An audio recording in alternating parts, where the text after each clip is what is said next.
warahmatullahi wabarakatuh.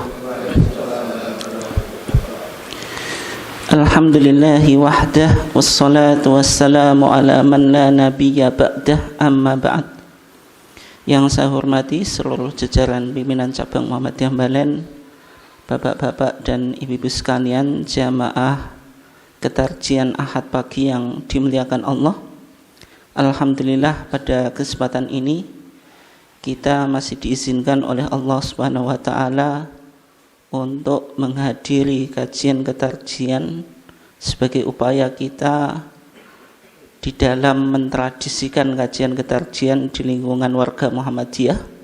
Selawat dan salam semoga tetap terlimpahkan kepada junjungan kita Nabiullah Muhammad sallallahu alaihi wasallam, keluarganya, sahabatnya dan seluruh orang yang mengikuti sunnahnya sampai hari kiamat. Bapak dan ibu sekalian yang dimuliakan Allah, insyaallah pada pagi hari ini kita akan mengangkat sebuah topik yang penting untuk kita senantiasa diskusikan, yaitu yang berkaitan dengan upaya membumikan ketarjian. Bapak dan ibu sekalian yang dimuliakan Allah, sebagaimana yang pernah kita sedikit singgung ketika kita melakukan halal bihalal setelah Ramadan kemarin, yang berkaitan dengan permasalahan atau pembahasan antara ittiba dan taklid. Pembahasan tentang ittiba dan taklid di dalam perspektif Muhammadiyah itu bisa kita temukan di dalam manhaj tarjih dan pengembangan pemikiran Islam, yang mana manhaj tarjih dan pengembangan pemikiran Islam itu dihasilkan di periode Profesor Amin Abdullah ketika di Munas ke-24 Jakarta tahun 2000. Ini Bapak dan Ibu sekalian bisa download di internet, karena setahu saya belum dipublish gitu. Jadi ada beberapa halaman gitu, bisa kita temukan di internet, dengan searching aja manhaj tarjih dan pengembangan pemikiran Islam. Di sana ada beberapa istilah teknis yang ada di dalam ketarjian. Di antaranya yang dibahas adalah ittiba dan taklid. Apa perbedaan ittiba dan taklid? Ittiba itu mengikuti pemikiran ulama dengan mengetahui dalil dan argumentasi. Jadi ittiba itu ittiba'ul ulama bima'rifatid dalil awil hujjah, yaitu mengikuti ulama dengan mengetahui dalil dan argumentasinya. Kenapa kok mengikuti ulama? Karena tidak semua orang itu memiliki kemampuan untuk melakukan ijtihad, sehingga ulama itu orang yang memiliki kapasitas untuk melakukan ijtihad. Sehingga kita boleh mengikuti ulama, tapi dianjurkan supaya kita tahu dalil yang mereka pakai, meskipun kita tidak bisa melakukan istinbat hukum secara langsung dari Quran dan Sunnah. Dalam konteks bermuhammadiyah kita mengikuti majelis tarjih. Artinya kita mengikuti majelis tarjih, bukan jenengan ijtihad sendiri-sendiri, tidak gitu. Mengikuti majelis tarjih. Tetapi ketika kita mengikuti majelis tarjih, ya tadi disertai dengan dalil dan argumentasinya. Sehingga putusan dan fatwa tarjih itu selalu mencantumkan dalil, baik Quran dan Sunnah. Dan ketika mengutip pendapat ulama itu biasanya untuk mendukung kesimpulan yang disimpulkan oleh majelis tarjih. Bukan qaulnya itu yang paling penting. Yang paling penting itu qaul itu pendapat, ya. Bukan pendapat ulama itu yang paling penting. Tapi yang paling penting adalah Quran dan Sunnahnya. Sehingga majelis tarjih terkadang menyebutkan pendapat ulama. yaitu pendapat ulama 4 mazhab itu. Tetapi yang ditekankan di situ pada dalilnya. Jadi pendapat itu untuk menyokong bahwasanya istinbat yang dilakukan oleh majelis tarjih itu memiliki kesamaan dengan ulama tersebut. Dan juga kembali pada yang sudah pernah kita sering sampaikan, Bapak dan Ibu sekalian, majelis tarjih tidak bermadhab tapi juga tidak anti madhab. Artinya majelis tarjih dalam ijtihad tidak langsung ke Quran dan Sunnah, tetap mempertimbangkan pendapat atau pandangan para ulama gitu. Kemudian ittiba merupakan sikap minimal harus dapat dilakukan oleh warga persyarikatan. Artinya ketika kita di Muhammadiyah ini dianjurkan untuk berusaha tadi menempuh sikap ittiba. Artinya sebisa mungkin mengetahui dalil dari Quran dan Sunnah. Ya meskipun pengetahuan tentang dalil Quran dan Sunnah itu levelnya kan beda-beda. Ittiba pun levelnya apa? Beda-beda. Tapi harus ada upaya tidak sekedar apa? Mengikuti pandangan, tetapi juga disertai apa? Mengetahui dalil dan argumentasi. Itu. Ya, soalnya nanti fikih itu ada 2 Pak. Ada dalil, kalau dalil itu ya Quran dan Sunnah. Kemudian yang kedua ta'lil. Ta'lil itu argumentasi. Maksudnya kesimpulan yang diinspirasi dari dalil Quran dan Sunnah, rasionalitasnya itu. Nah, itu. Artinya itu mafhum, sesuatu yang dipahami dari dalil. Namanya fikih itu pasti kalau enggak dalil ya taklil itu. Oke. Kemudian yang kedua taklid. Ya, taklid itu dari kata qallada yuqallidu taklidan. Kiladah itu artinya kalung. Kalau orang sudah dikalungi itu, kalau digeret ya ikut saja Pak. Misalnya apa kayak hewan itu kalau sudah dikalungi kan akan ikut apa? Pemiliknya itu. Kiladah itu taklid itu artinya mengikuti saja. Nah, sehingga yang disebut taklid itu mengikuti pemikiran ulama tanpa mengetahui dalil dan argumentasinya gitu.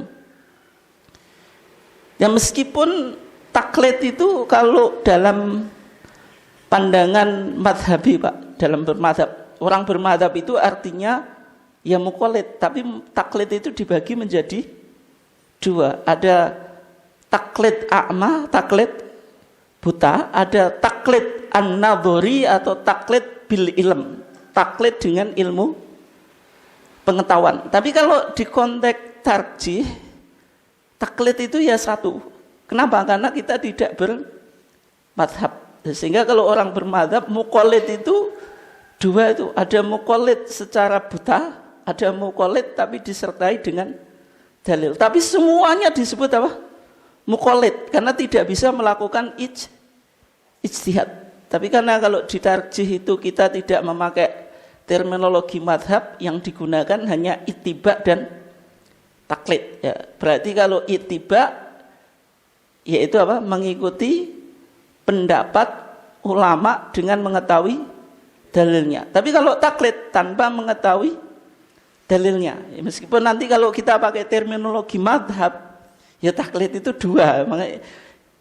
Masalah terminologi itu terkadang tidak ada perbedaan ya, esensinya sama, tapi tergantung kita konteks berbicaranya di mana gitu. Sehingga setiap madhab itu punya terminologi sendiri-sendiri. Kalau kita kaji fikih perbandingan Bapak dan Ibu sekalian, setiap mazhab punya istilah teknis. Nah, istilah teknis yang ada di tarjih semacam itu. Oke. Kemudian taklid merupakan sikap yang tidak dibenarkan diikuti bagi warga persyarikatan, baik ulamanya. Jadi kalau ulamanya misalnya apa? Struktural majelis tarjih, orang yang duduk di majelis tarjih melakukan taklid, ya bagaimana nanti? Maupun warga secara keseluruhan, berarti warga Muhammadiyah juga tidak boleh ya. Kalau warga saja nggak boleh, apalagi ulamanya. Sehingga kesimpulan kita, minimal yang ditempuh oleh warga Muhammadiyah itu apa? Menjadi muttabi, dan di Muhammadiyah tidak diperkenankan kita apa? Taklid itu. Oke. Nah kalau kita lihat Kenapa kok kita disuruh untuk ittiba? Dalilnya Allah Subhanahu wa taala berfirman, ya ayyuhalladzina amanu atiullaha wa atiu apa? Ar-Rasul. Wahai orang-orang beriman, atiullaha, taatlah kamu kepada Allah. Taat kepada Allah itu maksudnya apa? Ai bittiba'il Qur'an, yaitu dengan mengikuti Al-Qur'an. Wa atiu Rasul, taat kepada Rasul maksudnya apa? Ai bittiba'is sunnah, yaitu mengikuti sunnah itu.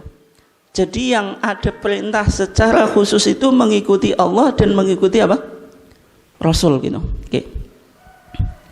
Nah, kemudian Bapak dan Ibu sekalian yang dimuliakan Allah, kalau kita lihat sebuah buku yang ditulis oleh Pak Jarnawi Hadikusumo, ini anaknya apa? Ki Bagus Hadikusumo. Ini seorang ulama Muhammadiyah yang cukup produktif dan banyak melakukan pembelaan terhadap ideologi Muhammadiyah. Di antara bukunya yang ditulis adalah Muhammadiyah Ahlus Sunnah wal Jamaah. Buku ini saya punya Bapak dan Ibu sekalian, tapi kalau sekarang sudah tidak dicetak lagi itu. Buku ini menjawab tuduhan ketika banyak kelompok di luar Muhammadiyah itu menganggap Muhammadiyah sudah tidak berada di pakem Ahlus Sunnah wal Jamaah.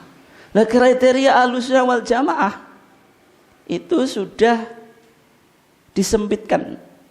Misalnya Ahlus Sunnah wal Jamaah itu kriterianya dalam masalah fikih mengikuti salah satu madhab. Di konteks Indonesia mengikuti madhab Syafi'i. Secara akidah mengikuti teologi Asy'ariyah atau Maturidiyah gitu. Kemudian secara tasawuf mengikuti Thariqatul Junaid, mengikuti thariqahnya Imam Junaid atau Imam Ghazali. Itu yang disebut kriteria Ahlus Sunnah wal Jamaah. Kemudian di Nusantara itu ditambah lagi, Pak. Misalnya yang tahlilan gitu. Kemudian yang melakukan apa? Kunut, selamatan pasca kematian dan sebagainya itu ditambahi kriteria-kriteria yang lain gitu. Nah, sehingga Pak Jarnawi Hadikusumo itu menulis sebuah buku ini, Muhammadiyah Ahlus Sunnah wal Jamaah. Apakah Ahlus Sunnah wal Jamaah atau tidak gitu. Ya, suatu saat buku ini penuh untuk kita coba kaji kembali gitu. Tapi di dalam buku ini diawali dengan posisi ijtihad dalam Muhammadiyah. Dalam pandangan Pak Jarnawi Hadikusumo, Muhammadiyah sejak berdiri itu tidak pernah menutup pintu ijtihad, karena ada seruan di kalangan para ulama ketika itu pintu ijtihad itu sudah tertutup. Nah, sehingga orang dipaksa untuk mengikuti salah satu apa? Madhab itu. Ijtihad yang dilakukan oleh para ulama di abad pertengahan itu taken for granted, tidak boleh diuai gitu. Padahal kan ijtihad itu ada yang masih relevan, ada yang tidak. Tentu itu berkaitan dengan ibadah yang ghair mahdhah atau muamalat apa? Dunyawiyah. Nah, sehingga di buku tersebut Pak Jarnawi Hadikusumo membahas tentang permasalahan ijtihad, ittiba dan taklid gitu.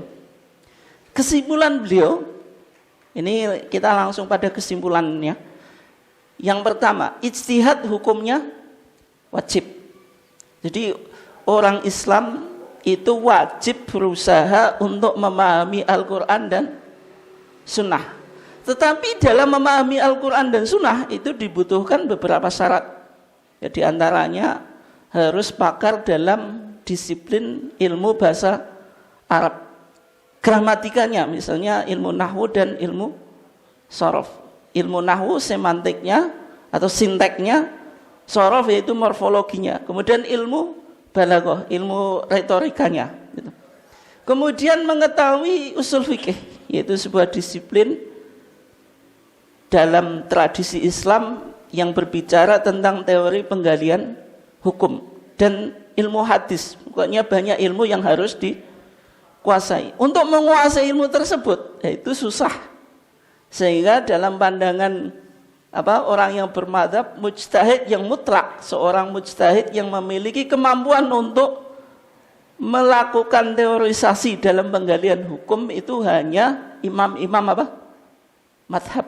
Ya, dalam madhab Syafi'i yang disebut mujtahid mutlak itu ya Imam Syafi'i sendiri. Imam Muzani misalnya, muridnya Imam Syafi'i itu tidak bisa disebut mujtahid mutlak. Dia mujtahid muntasik, memiliki kemampuan ijtihad, tapi secara teori metodologinya masih menggunakan teori yang disusun oleh Imam Syafi'i, yaitu di dalam kitabnya Ar-Risalah. Jadi yang disebut mujtahid yang mutlak, yang absolut itu hanya Imam Syafi'i itu. Nah, sehingga jika kita tidak mau melakukan ijtihad, maka wajib ittiba. Ittiba tadi mengikuti ulama, mengikuti madhab, tapi tahu dalilnya. Hanya saja kalau ittibanya Muhammadiyah itu tidak terpaku pada satu madhab. Bisa juga orang bermadhab itu ittiba juga mengikuti dalil dalam madhabnya, yaitu dia mengkaji dalil-dalil yang dikembangkan dalam madhabnya itu. Meskipun dalam istilah mereka tidak disebut ittiba, itu disebut taklid bil ilm tadi, atau al-muqallid an-nadhari, yaitu taklid bin nadhar. Taklid tapi masih berusaha untuk mengetahui dalilnya. Karena kita tidak mengikuti madhab, makanya langsung ittiba tadi. Jika tidak mampu ittiba karena terpaksa, maka diperkenankan taklid dengan arti percaya kepada keterangan seseorang. Nah, karena Al-Quran mengatakan fas'alu ahla dzikri, bertanyalah kamu kepada orang yang pakar ketika kamu tidak mengetahui. Ya, orang itu boleh melakukan taklid tadi ketika terpaksa. Kalau jenengan sebelumnya belum pernah mengkaji fikih, kemudian waktu sholat gerhana ada orang yang mengajak sholat gerhana, ketika itu yang jenengan lakukan ya pasti ikut, ya pasti taklid. Nggak mungkin saya mau cari buku dulu padahal waktunya sudah mendesak kan terpaksa harus taklid. Ya kalau jenengan misalnya mau pergi ke suatu tempat, cari lokasinya nggak tahu, kan harus bertanya di jalan. Ketika jenengan orang bertanya dikasih tahu rutenya gini, itu kan taklid kan. Tapi kalau jenengan saya kaji dulu betul atau enggak, itu repot ya. Nanti jenengan nggak sampai suatu saat mungkin kita bisa melakukan taklid, karena tidak semua permasalahan kita memiliki waktu yang cukup untuk untuk mengkajinya. Tetapi tadi minimal yang harus kita tempuh yaitu ittiba itu. Adapun taklid mutlak kepada seseorang tertentu dengan paham tertutupnya pintu ijtihad, maka itu tidak diperkenankan. Artinya wis opo jere mau taklid mutlak itu maksudnya taklid wis pokoknya enggak berusaha untuk mencari dalilnya. Wis pokoknya apa jere kitab kuning ini. Padahal kitab kuning itu kan tentu ada dalilnya, Pak. Tapi percaya secara absolut gitu. Wis opo jere kiai iki, pokoknya sampai A sampai Z itu pasti betul. Itu maksudnya taklid secara mutlak. Tapi kalau taklid kepada kiai dalam bidang-bidang tertentu yang kita berusaha untuk mengetahui dalilnya itu boleh. Tapi kalau sudah mengkultuskan pada sebuah paham, kemudian pada perorangan, itu yang tidak diperkenankan. Bapak dan Ibu sekalian yang dimuliakan Allah. Kemudian kenapa kok di dalam Muhammadiyah itu dianjurkan untuk melakukan ittiba? Karena sejak berdirinya majelis tarjih, ketika diperdebatkan tentang kedudukan dan sidang majelis tarjih, sebenarnya kedudukan majelis tarjih di Muhammadiyah itu apa? Yang jelas tugas majelis tarjih itu apa? Menerima, menyelidiki dan mentarjihkan atau menetapkan hukumnya masalah-masalah khilafiyah. Itu tugas majelis tarjih. Menerima maksudnya Kalau ada sebuah pertanyaan dari warga Muhammadiyah, itu majelis tarjih yang mendengarkan. Setelah pertanyaan itu diajukan, maka menyelidiki. Ternyata masalah itu khilafiyah. Tugas majelis tarjih melakukan apa? Tarjih, yaitu memilih pandangan yang dianggap lebih kuat itu. Misalnya konteks kunut subuh. Kunut subuh itu ya masalah khilafiyah, tapi kan majelis tarjih harus memiliki suatu pandangan atau sikap ya. Kunut subuh dalam pandangan mazhab Syafi'i dan mazhab Maliki kan hukumnya apa? Sunnah, meskipun tempatnya beda ya. Kalau mazhab Syafi'i apa? Ketika i'tidal. Kalau dalam mazhab apa? Atau ketika setelah rukuk. Kalau dalam mazhab Maliki apa? Qabla rukuk. Sama-sama rukuk tapi tempatnya beda gitu. Menurut mazhab Hanafi, kunut subuh itu ghairu masyru', tidak disyariatkan. Demikian juga menurut mazhab Hambali. Pertanyaan itu kan pasti masuk ke majelis tarjih, sehingga majelis tarjih perlu untuk mentarjihkan. Ketika ditarjihkan, apa fungsinya? Yaitu menyamakan, Pak, menyamakan persepsi, menyamakan pandangan. Sehingga misalnya dalam satu masjid Muhammadiyah tidak mungkin terjadi dua kelompok, yang satu kunut, yang satu tidak gitu. Ya meskipun ketika kita memilih pandangan tidak kunut, bukan berarti yang kunut itu misalnya kita sesat-sesatkan kan juga tidak, karena Muhammadiyah tetap memiliki wawasan apa? Toleransi selama itu wilayah ijtihad loh. Bukan misalnya sesuatu yang bukan wilayah ijtihad yang jelas disepakati apa? Sebagai sebuah kesyirikan atau kebid'ahan. Karena ada khilaf itu, perselisihan itu yang makbul, yang bisa diterima. Dan yang diragukan hukumnya, yang memang penting benar-benar bagi perjalanan Muhammadiyah. Kemudian dijelaskan metodologi atau manhaj majelis tarjih, penyelidikan atau bahas. Bahas itu membahas sebuah permasalahan ya, bahsul masail. Bahsul masail membahas permasalahan-permasalahan agama. Makanya di NU ada LBM, Lembaga Bahsul Masail atau Bahsul Masail Diniyah. Sebenarnya yang menggagas adalah Kiai Haji Mas Mansur dulu. Bahsul Masail Diniyah itu bahas itu artinya apa? Membahas. Bagi masalah-masalah dalam huruf A, maksudnya masalah yang kita sebutkan tadi, itu harus didasarkan pada anggaran Al-Quran dan juga menggunakan hadis. Ini bahasa masih dulu Pak ya. Ini tahun 1940-an. Jadi yang digunakan acuan apa? Al-Quran dan hadis, bukan pendapat madhab. Dengan berpedoman usul fikih yang telah dimufakati oleh majelis tarjih, karena majelis tarjih itu secara umum menggunakan usul fikih yang muktamad. Kriteria muktamad itu otoritatif Pak. Ketika itu apa? Cuma dijelaskan usul fikih yang disepakati oleh jumhur ulama. Kemudian 1940-an majelis tarjih mengeluarkan beberapa kaidah usul fikih yang ada di kitab Masail Syatta kita di HPT kita itu, kalau nggak salah halaman 300 Pak, itu yaitu pasal ke-21 itu bicara tentang kaidah-kaidah usul fikih yang sudah disepakati oleh majelis tarjih dan juga mementingkan riwayat dan maknanya.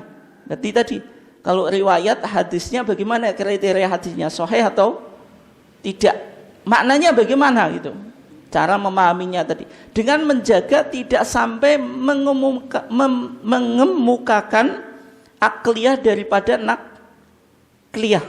Karena majelis tarjih itu meskipun menggunakan kias, tapi kias itu sangat ketat Pak. Kita kemarin kan pernah kita kaji, seolah-olah majelis tarjih dalam kajian Profesor Asmuni itu dalam pemakaian kias analogi itu mendekati mazhab Hambali. Kias itu seolah-olah tidak dipakai kecuali darurah. Itu sudah pernah kita kaji. Itu kedudukan majelis tarjih. Kemudian yang menjadi pertanyaan, kenapa kita penting untuk mengkaji tarjih? Sejak Muhammadiyah berdiri, itu Muhammadiyah sudah memiliki 3 karakteristik. Muhammadiyah sebagai harokah Islamiyah, gerakan Islam. Wal takum minkum ummatu yad'una ilal khair. Ini teologi keumatan yang menginspirasi Mbah Yai Ahmad Dahlan mendirikan apa? Muhammadiyah. Yad'una ilal khair. Khair itu maksudnya al-Islam. Wa ya'muruna bil ma'ruf wa yanhauna 'anil munkar. Maksudnya Muhammadiyah harus tampil sebagai harokah apa? Dakwiyah, gerakan dakwah. Yang objek dakwahnya itu 2. Yang pertama al-amru bil ma'ruf, mengajak kebaikan. Yang kedua an-nahyu 'anil munkar. Sehingga karakteristik gerakan Muhammadiyah itu 3. Harokah Islamiyah, harokah dakwiyah, kemudian harokatut tajdid. Yang menjadi pertanyaan, harokatut tajdid, Muhammadiyah lahir sebagai gerakan tajdid, ini paling esensi dan menjadi ruh pergerakan Muhammadiyah itu sendiri. Tapi yang agak aneh Pak, ternyata tajdid itu baru ditemukan atau baru dirumuskan itu belakangan, tahun 1989 di Munas Tarjih di Malang, 1989. Tetapi bukan berarti spirit tarjih itu tidak kita temukan di awal-awal apa berdirinya Muhammadiyah. Misalnya Islam yang disampaikan oleh Mbah Yai Dahlan itu Islam yang didasarkan pada spirit tajdid. Itu.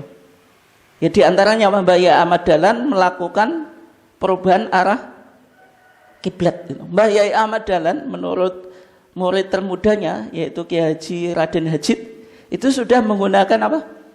Hisab. Kemudian 1920-an, ini Mbah Yai Ahmad Dahlan masih hidup. Muhammadiyah itu sudah berusaha memperbaiki itu Pak, zakat fitri. Zakat fitri itu kan dulu dikelola oleh penghulu mudin kiai. Bahkan di Kota Gede di salah satu buku itu dikatakan zakat fitri yang dibayarkan untuk mudin itu Pak, dimakan 1 tahun itu cukup gitu. Nah sehingga ketika itu Muhammadiyah berusaha untuk memperbaiki tadi pengelolaan zakat fitri, sehingga zakat fitri boleh diberikan kepada sebuah lembaga. Itu kan tajdid apa? Muhammadiyah. Kemudian 1925 Muhammadiyah sudah melakukan sholat id di lapangan. Ya karena dalam hadis Nabi itu Nabi hanya melakukan sholat id di masjid itu 1 kali. Itu pun ada alasannya, asabahum matoron, terjadi hujan lebat. Nah, sehingga Muhammadiyah berusaha untuk ittiba kepada Nabi ini dengan melakukan sholat id di lapangan. Meskipun ketika itu tidak mudah Pak, karena sholat id di lapangan itu menyalahi pendapat mazhab Syafi'i, yaitu mazhab yang mayoritas diikuti oleh penduduk atau muslim di Indonesia. Sehingga orang yang melakukan sholat id di lapangan itu bisa dituduh mengikuti aliran sesat. Yang kedua, itu tentu berhadapan dengan pemerintah Hindia Belanda, karena pemerintah Hindia Belanda itu tetap ya tidak menginginkan adanya perkumpulan di kalangan umat Islam yang nanti menumbuhkan semangat nasionalisme itu. Nah, itu termasuk upaya Muhammadiyah untuk memerdekakan Indonesia ini, ya termasuk tadi melakukan sholat id. Apa pentingnya? Ya, karena dengan melakukan sholat id secara serentak di lapangan itu menumbuhkan semangat apa? Nasionalisme. Oke. Kemudian Muhammadiyah bekerja untuk terlaksananya ajaran-ajaran Islam yang meliputi 4 bidang. Yang pertama akidah, teologi atau keyakinan.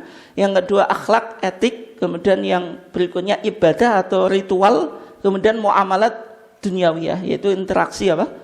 Sosial. Sebagaimana yang dirumuskan dalam MKCHM, Matan Keyakinan dan Cita-Cita Hidup Muhammadiyah. Nah, sehingga hasil kajian majelis tarjih yang mencakup 4 bidang tadi, akidah, akhlak, ibadah dan muamalah dunyawiyah melahirkan putusan, melahirkan apa? Fatwa. Sehingga putusan dan fatwa itulah yang disebut dengan ideologi atau paham keagamaan apa? Muhammadiyah.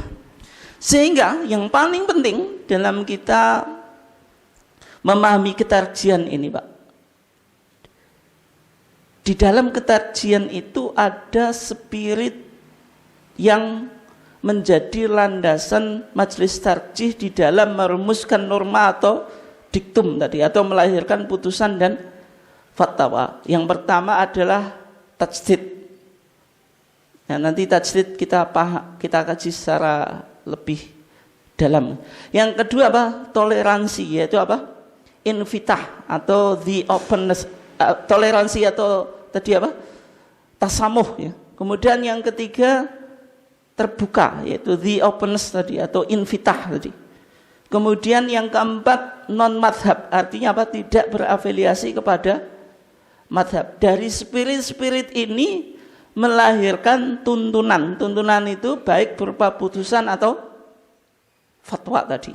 Ini sebagaimana yang sudah pernah kita kaji dalam apa? Dalam wawasan-wawasan ketarjian. Nah, sehingga tajdid itu sebagai ruh gerakan apa? Muhammadiyah. Kenapa kok ruh gerakan Muhammadiyah itu tajdid? Nah, ini ada beberapa hal yang mendasarinya, Pak. Yang pertama, memori kolektif. Memori kolektif itu sejak berdirinya apa? Muhammadiyah tadi, Mbah Yai Ahmad Dahlan sudah melakukan tadi apa? Pelurusan arah kiblat menggunakan hisab. Kemudian apa tadi? Mengelola zakat fitri, kemudian sholat Id di lapangan. Itu artinya memori kolektif. Artinya gerakan Muhammadiyah itu gerakan apa? Tajdid itu. Kemudian di anggaran dasar pasal 4, meskipun tadi rumusannya itu baru belakangan, itu juga digambarkan Muhammadiyah itu sebagai apa? Gerakan tajdid. Kemudian orientasi tarjih. Orientasi tarjih itu nanti juga apa? Tajdid itu. Nanti kita bahas secara detail ya.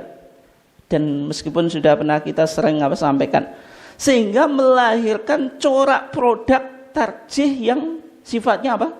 Tajdidiyah. Adanya apa? Pembaruan. Contohnya sudah berulang-ulang kali kita bahas, Pak. Kemarin ketika kita membahas tuntunan sholat, tuntunan puasa apa? Sunnah atau tatawu, itu ternyata Muhammadiyah melakukan apa? Tajdid. Yang selama ini dalam kitab fikih klasik hanya seorang istri yang wajib meminta izin pada suami. La tasummu imra'atun illa bi'idni zaujiha. Kalau seorang suami istri, suaminya ada di rumah, wanita ingin puasa sunnah, itu harus wajib apa? Minta izin pada suaminya. Itu rumusan kitab fikih klasik. Semua madhab bilang gitu, Pak. Tetapi majelis tarjih melakukan pembaruan. Pembaruannya apa? Kenapa kok wanita itu harus minta izin suaminya?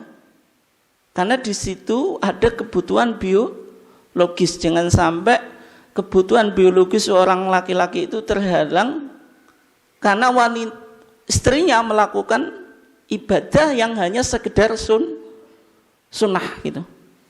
Tetapi ketika kita bicara kebutuhan biologis, yang punya kebutuhan biologis itu kan tidak hanya seorang suami, ternyata seorang istri juga butuh. Nah, sehingga majelis tarjih tidak hanya menggunakan satu hadis tadi, Pak. Ternyata di hadis yang lain ada hadis apa? Abdullah ibn Amr ibn al-As. Dia seorang laki-laki ketika siang hari apa? Puasa, ketika malam hari apa? Tahajud. Sehingga istrinya nggak kopen, Pak, gitu. Karena siang hari nggak mungkin kerja, malam hari sentuh. Ternyata apa? Ditegur oleh Nabi, disuruh puasa dan disuruh berbuka, disuruh tidur dan disuruh tahajud. Kemudian di sana Nabi mengatakan fa inna li zaujika alaika apa?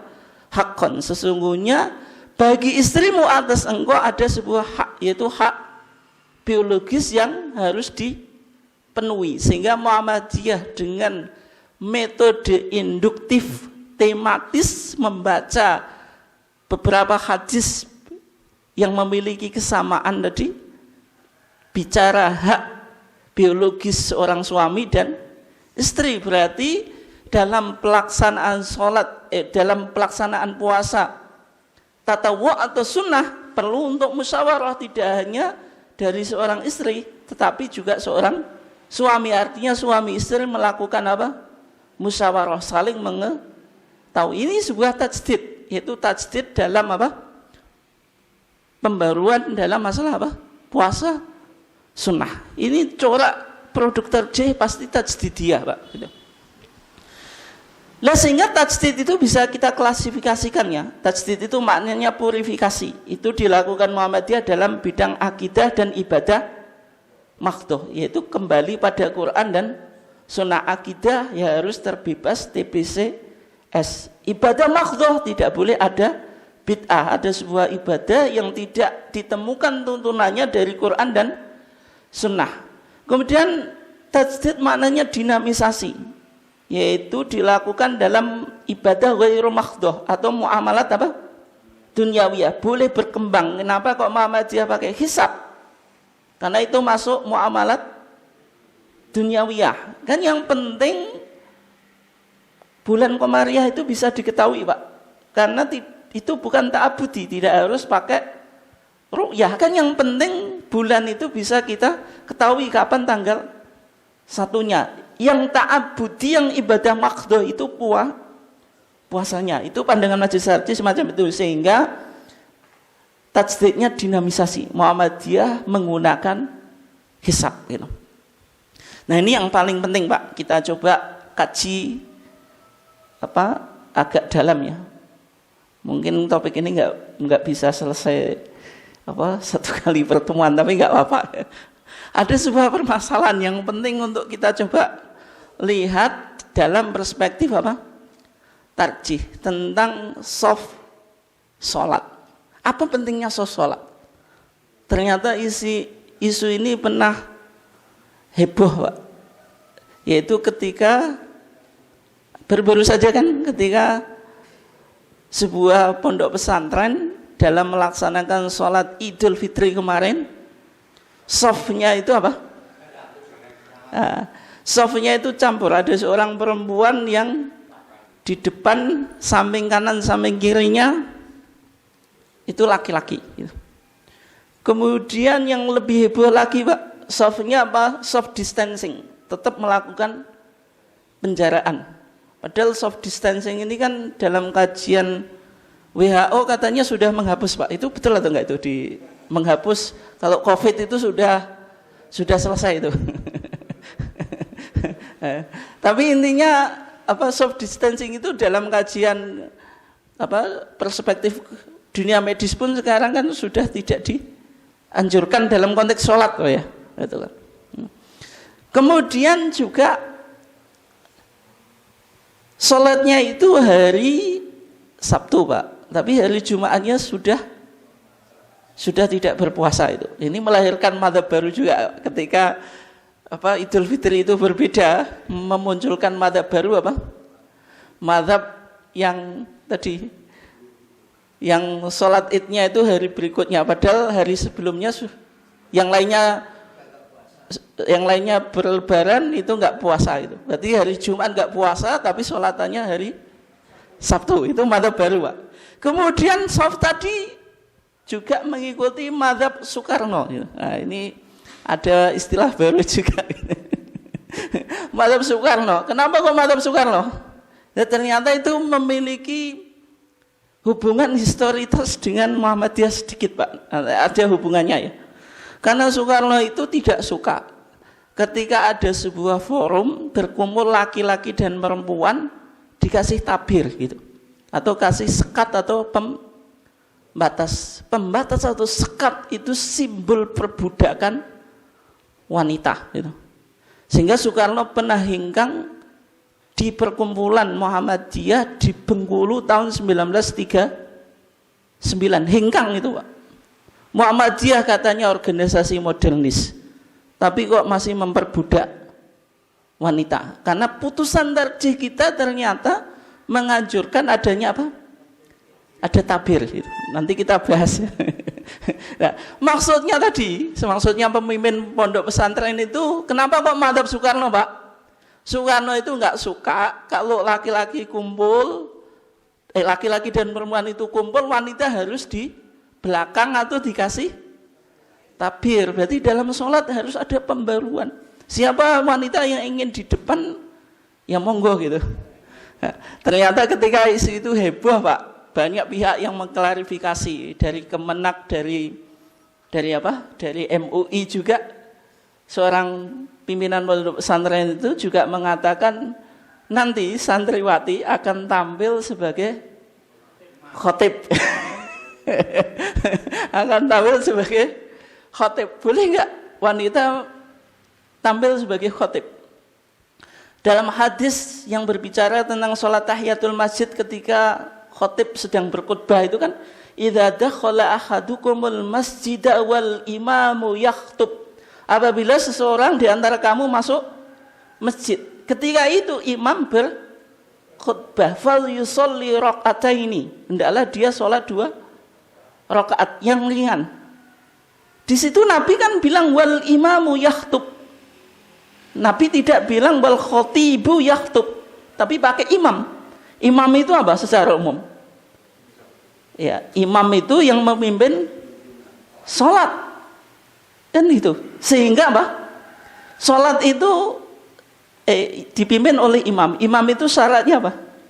Laki-laki. Khotib berarti apa, Pak? Mafhum hadis itu laki-laki, kan gitu. Wal imamu yahtub, Nabi itu menyebut khotib itu imam karena secara umum di zaman Nabi, Pak, yang khutbah juga yang mengimami. Nabi itu seorang khotib dan juga seorang imam. Makanya fatwa majelis tarjih semacam itu. Meskipun berikutnya majelis tarjih mengkaji ulang, Pak, apakah tidak boleh kalau misalnya beda, ya boleh gitu.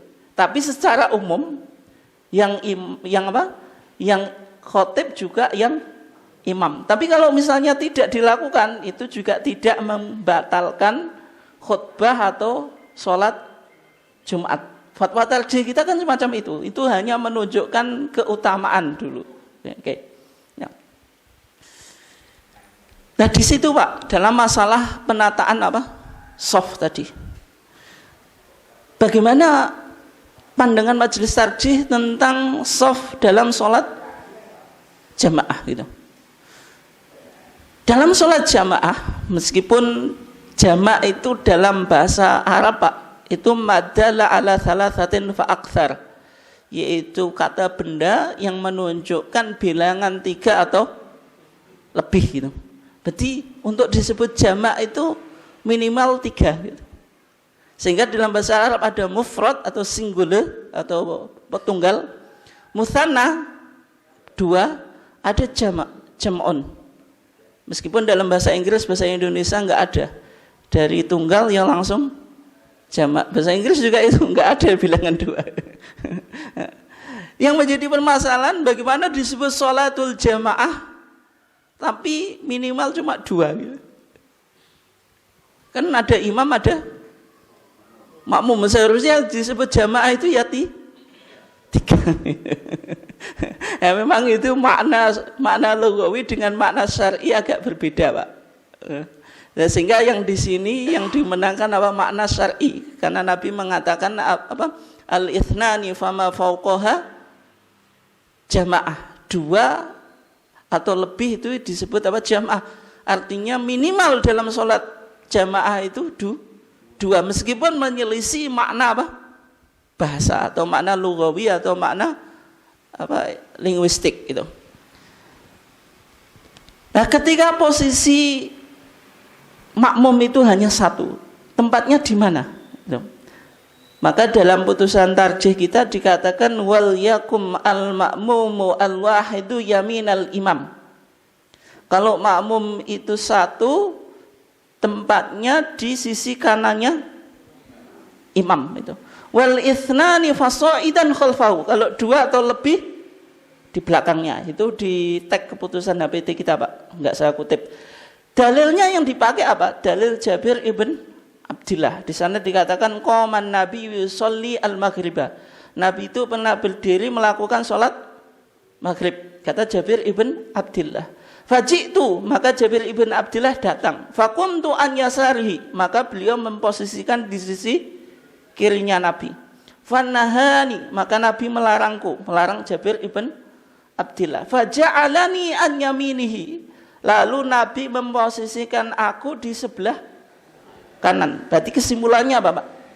Kalau makmum itu satu, posisinya di sebelah kanan imam. Yang menjadi pertanyaan, sebelah kanannya imam persis atau mundur sedikit?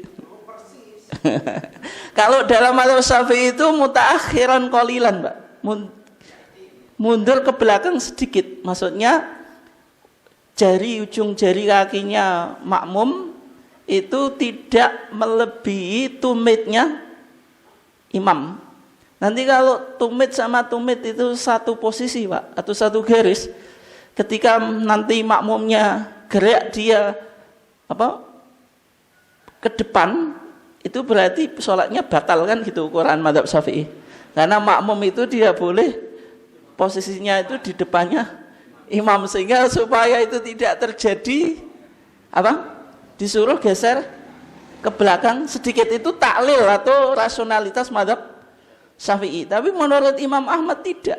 Jadi yaminal imam itu yang maksudnya muhadiyan lahu, sejajar dengan imam, dan putusan tarjih kita sama dengan mazhab Hambali. Kenapa? Karena tidak ditemukan dalil secara khusus yang disuruh geser ke belakang sedikit gitu.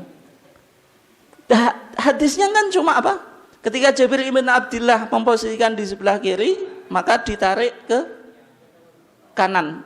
Artinya kanan ini ya tetap sejajar, tidak menjelaskan kalau dia harus mundur sedikit. Sehingga dalam hadis ini bisa kita simpulkan, Pak.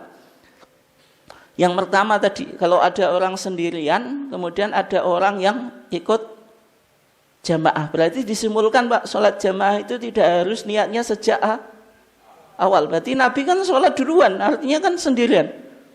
Kemudian baru datang Jabir ibn Abdillah. Yang kedua, kalau sholat sendiri,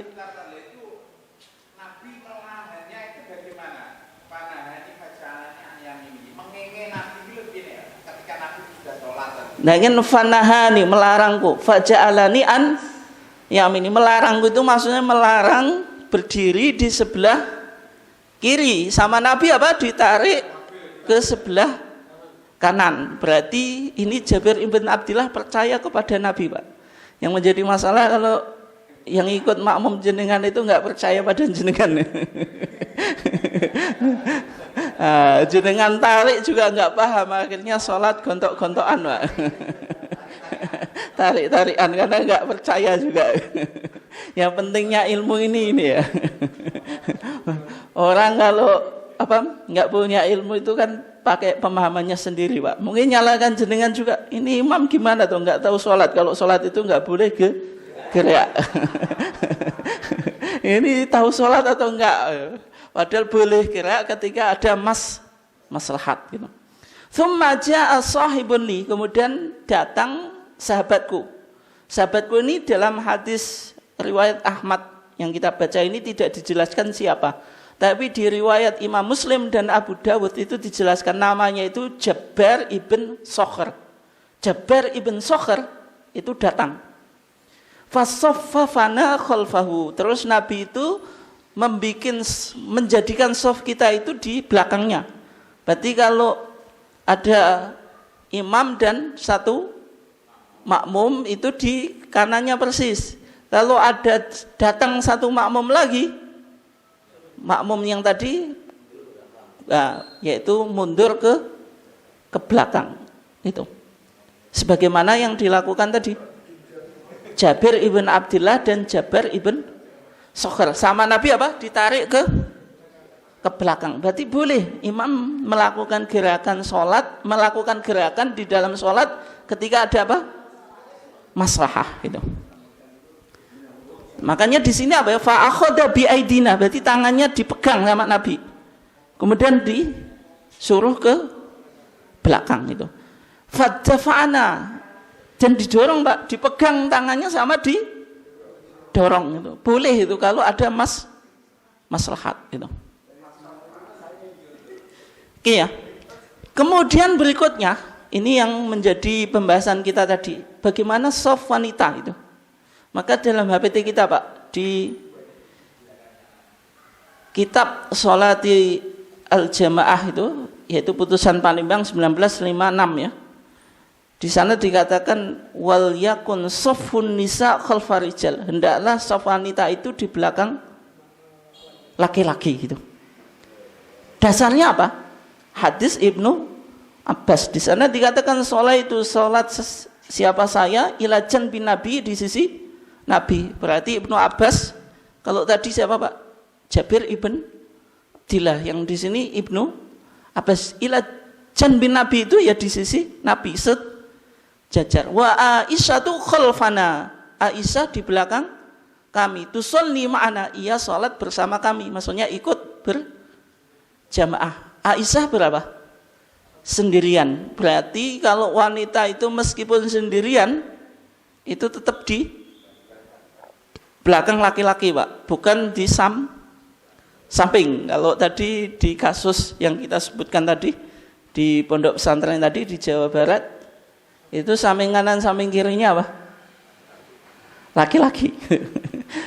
Kan yang itu kan hanya istrinya apa? Istri dari pimpinan pondok pesantren. Kalau di sini Aisyah di belakang, berarti kalau makmumnya itu wanita meskipun satu di belakang gitu.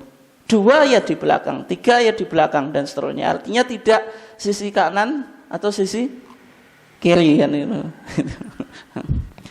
Wa ana ilajan bin Nabi usolli ma'ahu. Karena ini makmumnya dua Pak, satu laki-laki satu perempuan, berarti Ibnu Abbas di samping kanannya Nabi, Aisyah di belakang. Sehingga kalau jenengan Bapak dan Ibu sekalian suami istri sholat jamaah di rumah, ya berarti istrinya di belakang, tidak di sampingnya. Ya, itu perlu dipraktekkan untuk kita semuanya insya Allah.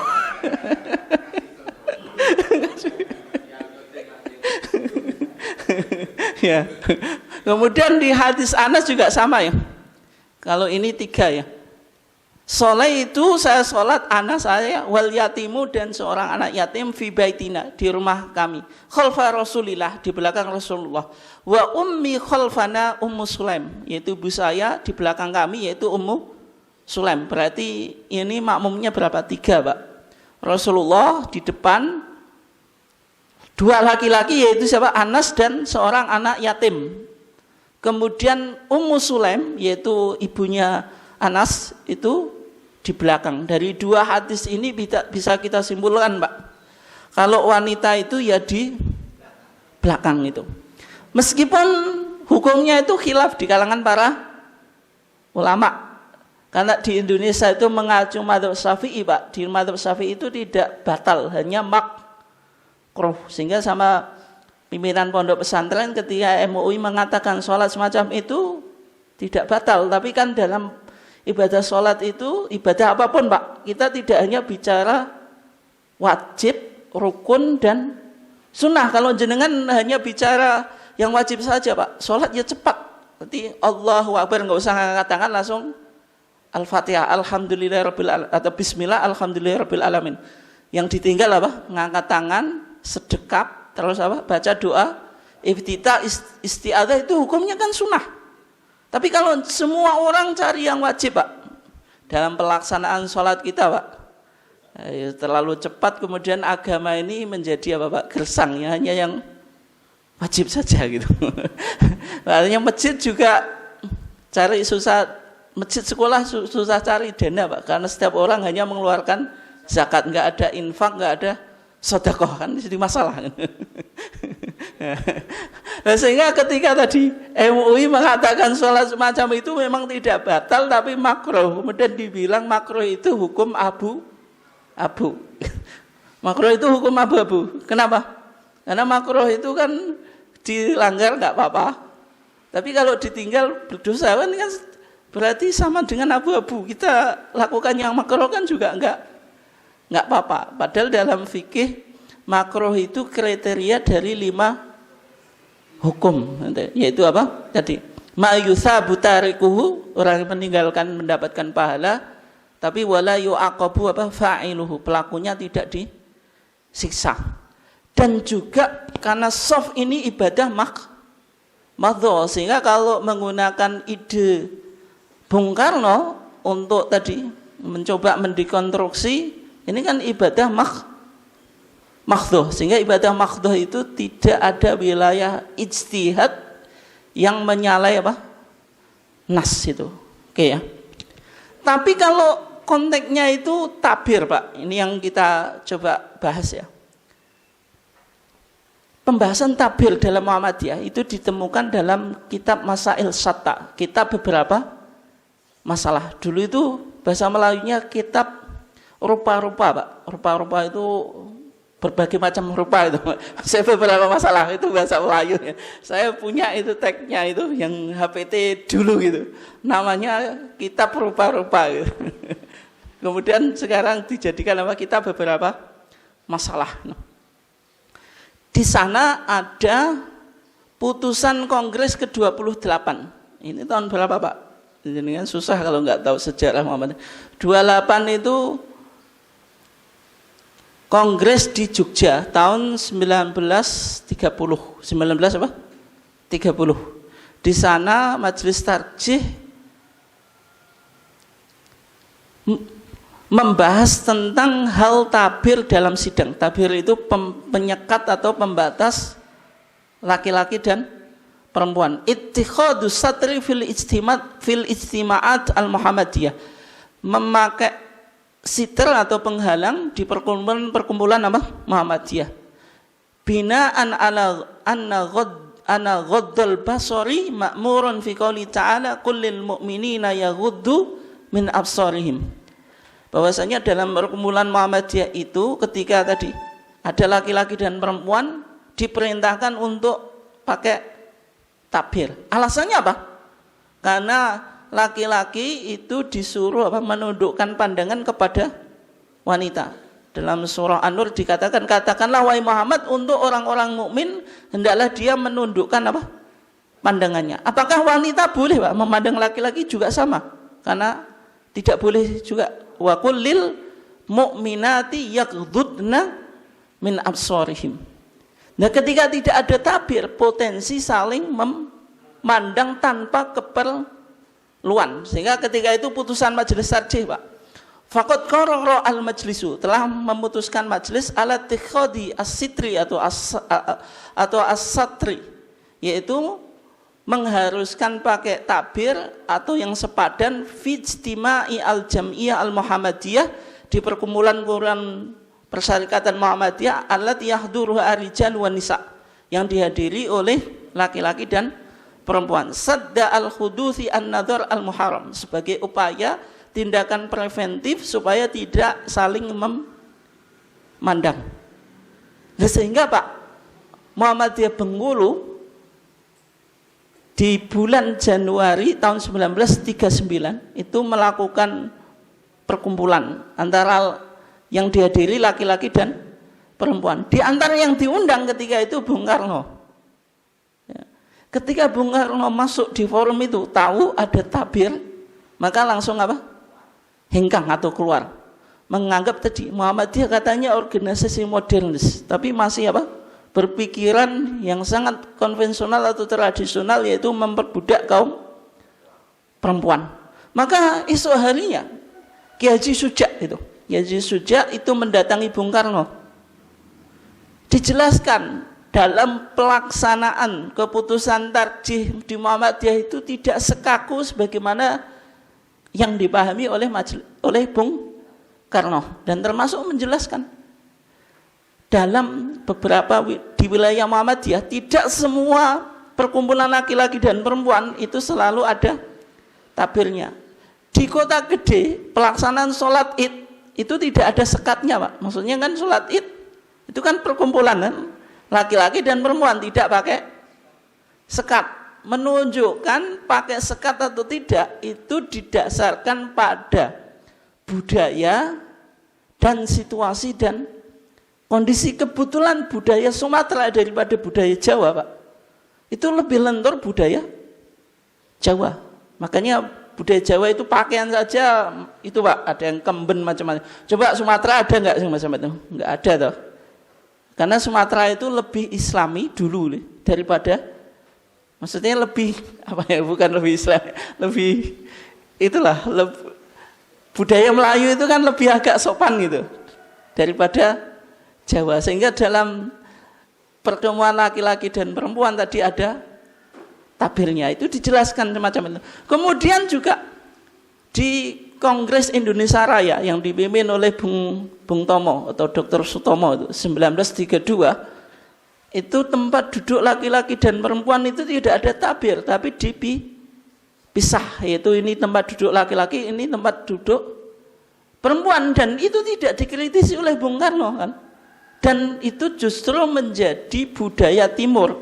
Yang namanya Timur, laki-laki perempuan tidak berkumpul atau campur aduk, tapi dipisah meskipun tidak harus memakai tabir. Sehingga putusan tarjih tadi Pak itu ditinjau ulang karena tadi terutama pasca hinggangnya Bung Karno. Ini bisa jenengan lihat di HPT jilid 1 ya. Intinya majelis tarjih tetap pada pendapatnya kalau pertemuan laki-laki dan perempuan yang harus pakai tabir, karena itu tadi ayatnya jelas, qul lil mu'minina tadi apa? Yaghudduna qul lil mu'minina yaghuddu min absarihim wa qul lil mu'minati yaghuddna min absarihinna. Itu ini kan ayat Quran, artinya sharih jelas. Sehingga yang perlu untuk dikaji ulang itu bagaimana cara mengimplementasikan masalah siter atau hijab ini. Sehingga kesimpulannya apa? Hijab itu boleh berupa fisik, boleh juga tidak berupa fisik. Artinya makna takbir itu tidak harus berupa sekat, tapi boleh tidak berupa sekat, yang penting laki-laki dan perempuan dipisah gitu. Dan itu disesuaikan dengan situasi dan kondisi. Yang semacam ini dalam konteks sekarang lebih relevan Pak. Tapi kalau kita memakai harus tabir fisik itu berat Pak. Yang kedua mungkin masyarakat tidak selalu siap. Yang kedua misalnya jenengan sekolah Muhammadiyah itu ada nggak sekolah Muhammadiyah khusus laki-laki khusus perempuan? Kan nggak ada. Meskipun kalau di Timur Tengah itu ya madrasah lil banat lil banin Pak, untuk laki-laki untuk perempuan. Al-Azhar itu juga sama, lil banin dan lil banat. Berarti mahasiswa laki-laki dan perempuan itu pisah, tidak satu kampus gitu. Nah, kalau sekolah Muhammadiyah muridnya nggak ada berapa Pak? 20 ya. Harus ruangnya pisah, itu nggak tahu kita menggambarkan, harus bangun lokal sendiri, kemudian staf pengajarnya atau gurunya juga bertambah. Sehingga tadi tabir itu tidak harus berupa fisik, yang penting kan tadi tidak bercampur antara laki-laki dan perempuan. Sehingga kalau bangku laki-laki dan perempuan itu pisah dan atau khusus laki-laki dan khusus perempuan dan tidak berpotensi untuk terjadinya fitnah, maka itu diperbolehkan. Ini kan artinya corak tajdid Pak. Muhammadiyah tidak sekaku, maksudnya ketika laki-laki dan perempuan harus dipisahkan. Kayak kita ngaji harus ada takbirnya, itu agak susah Pak gitu. Dalam apa? Pelaksanaannya. Sehingga tadi dipahami takbir itu tidak harus berupa fisik. Meskipun dalam situasi tertentu ketika mengharuskan secara takbir secara fisik juga diperbolehkan gitu. Artinya lebih fleksibel dalam memahami masalah apa? Takbir. Lah, Bung Karno itu tadi memang memiliki pemahaman semacam itu. Kalau perkumpulan laki-laki dan perempuan itu pakai takbir itu simbol perbudakan. Sehingga tadi seorang pimpinan pondok pesantren bermadzhab apa? Soekarno. Tapi kan Bung Karno itu konteksnya muamalat Pak. Tapi Bung Karno tidak pernah mengkritisi sholat karena ini ibadah madhah itu yang lupa gitu. Akhirnya majelis tarjih kalau sholat ya tidak ada ya tetap soft laki-laki, soft perempuan. Muamalat sesuai perintah ayat tadi, hanya saja pemahamannya tidak harus secara fisik. Itu artinya contoh tajdid dalam Muhammadiyah. Mungkin sekian ya, kurang lebihnya mohon maaf. Ada pertanyaan atau enggak? Halal bihalal. Karena kita mau halal bihalal, kurang lebihnya mohon maaf. Kita tutup kajian kita dengan bacaan hamdalah. Assalamualaikum warahmatullahi wabarakatuh.